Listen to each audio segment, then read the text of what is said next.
এগৰাকী উদ্যোগী মহিলা হিচাপে তেওঁৰ এক সুকীয়া পৰিচয় আছে। ঔদ্যোগিক ক্ষেত্ৰখনত যিকোনো প্ৰকাৰে সফলতা লাভ কৰিছে বা তেওঁ প্ৰভুত্ব বিস্তাৰ কৰিছে, সেয়া অন্য এটা দিশ।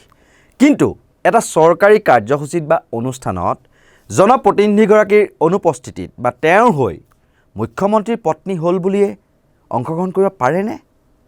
ইয়াক ক্ষমতাৰ অপপ্ৰয়োগ নহয়নে? এই কথাটোত নৈতিকতাৰ দিশটো পৰিস্ফুট হৈ উঠা নাইনে?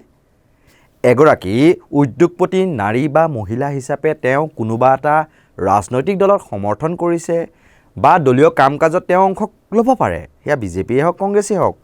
কিন্তু তাৰ অৰ্থ এইটো নহয় যে স্বামীৰ অনুপস্থিতিত তেওঁৰ সমষ্টিত ভূমি পট্টা বিতৰণৰ দৰে চৰকাৰী কাৰ্যসূচী এটা সমাপন কৰিব।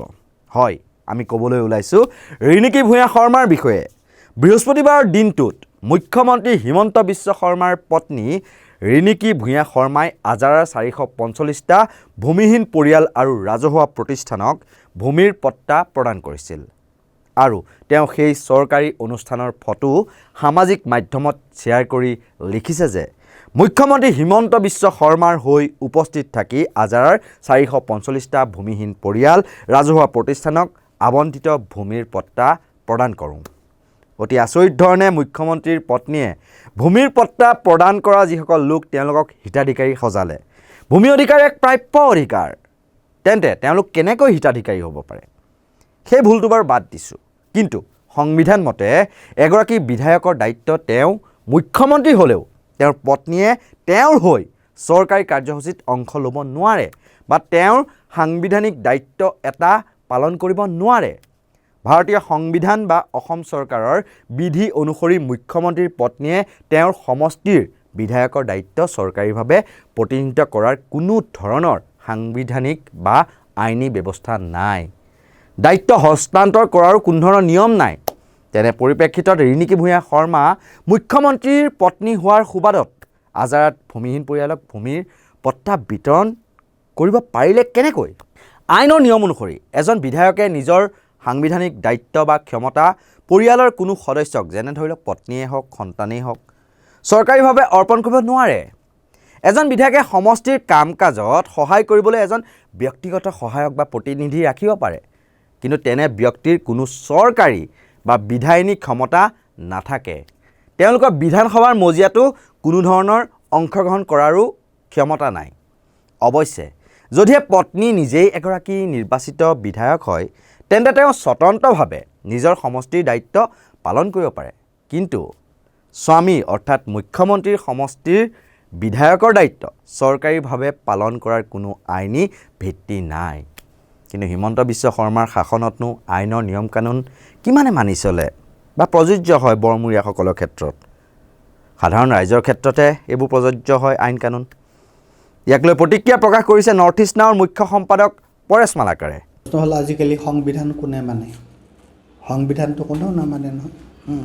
এতিয়া এইটো এটা অত্যন্ত গুৰুত্বপূৰ্ণ কথা যে 400 ঘৰ মানুহক তেওঁলোকে ভূমি পট্টা দিছে। তো 400 ঘৰ মানুহক যদি ভূমি পট্টা দিছে, তেতিয়াহ'লে সেই ভূমি পট্টাটো যদি মুখ্যমন্ত্ৰী যদি নাই, তেতিয়াহ'লে মুখ্যমন্ত্ৰীৰ অনুপস্থিতিত কোনোবা এজন গুৰুত্বপূৰ্ণ মন্ত্ৰীয়ে, ৰাজহ মন্ত্ৰীয়ে দিব লাগে বা অইন কোনোবা এজন গুৰুত্বপূৰ্ণ মন্ত্ৰীয়ে দিব লাগে। যদি মন্ত্ৰীৰো নাই, তেতিয়াহ'লে মুখ্য সচিব আছে, তাৰপিছত উপায়ুক্ত আছে। গতিকে সেইবোৰৰ সলনি মুখ্যমন্ত্ৰীৰ পত্নীয়ে এই ভূমি পট্টাবোৰ বিতৰণ কৰাটো, তাৰ দুটা কথা হয়। এটা হৈছে তুমি ক'লাই যে ইয়াত কোনো ধৰণৰ সাংবিধানিক কোনো পৰম্পৰা নাই এনেকুৱা ধৰণৰ কথা কৰাত। আৰু ইয়াত কেৱল সাংবিধানিক পৰম্পৰাৰ কথাটোৱে নহয়, ইয়াত এটা নৈতিক প্ৰশ্নও জড়িত হৈ আছে। গতিকে নৈতিকভাৱেও মুখ্যমন্ত্ৰীৰ অনুপস্থিতিত তেওঁৰ পত্নীয়ে, কাৰণ এইটো এটা পৰিয়ালৰ কথা নহয়, এইটো এটা চৰকাৰী কথা। গতিকে চৰকাৰী কথা, মুখ্যমন্ত্ৰীৰ পৰিয়াল ঠিকে আছে, মুখ্যমন্ত্ৰীৰ পত্নী, কিন্তু মুখ্যমন্ত্ৰীৰ পত্নীহে তেওঁতো চৰকাৰৰ কোনো চৰকাৰী তেওঁৰ কোনো দায়িত্ব বা কোনো বাব নাই, তেওঁ পদবীত নাই। গতিকে যদি নাই, তেনেহ'লে তেওঁ কিয় এইটো কৰিলে? কিন্তু প্ৰশ্নটো হৈছে কি এইটোৱেই যে আজিকালি সকলো সিদ্ধ হৈ যায়, সকলো কথা।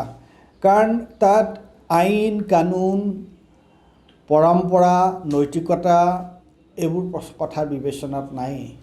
এতিয়া মুখ্যমন্ত্ৰীৰ পত্নীয়ে এনেকুৱা কি সাংঘাতিক কাম কৰিলে যে তেওঁক মহিলা বিশ্ববিদ্যালয়ে তেওঁক ডিলিটো বান্ধি দিলে। কি কাৰণে দিলে ডিলিটো বান্ধীটো? একমাত্ৰ এটা কাৰণেই যে তেওঁ মুখ্যমন্ত্ৰীৰ পত্নী। তাত বাহিৰে তেওঁৰ কি অন্য কি তেওঁৰ দক্ষতা ডিলিট পোৱাৰ কাৰণে? এতিয়া তেওঁ কিমান বয়সস্থ মানুহ আৰু ডিলিট পোৱাৰ যোগ্য মানুহ আৰু অন্য কোনো নাই নেকি? গতিকে এতিয়া কথাটো হৈছে কোনো নিয়ম নীতি পৰম্পৰা কথা বতৰা এইবিলাকৰ কোনো মূল্য নোহোৱা হৈ গৈছে। এইবোৰ হৈছে যে যদি মুখ্যমন্ত্ৰীৰ পত্নী, গতিকে তেওঁ যি মন যায় তাকে কৰিব পাৰিব।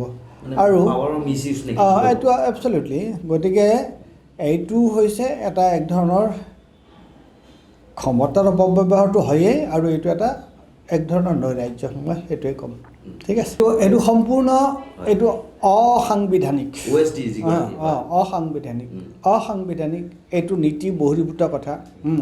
আজি যদি তেনেকৈ চৰকাৰী কৰ্মচাৰী এজন, দায়িত্বপূৰ্ণ চৰকাৰী কৰ্মচাৰী এজন যদি কংগ্ৰেছৰ তেনেকুৱা ধৰণৰ এটা সমাৱেশত থাকে, তেওঁক কি কোৱা? নিলম্বিত হ'ব।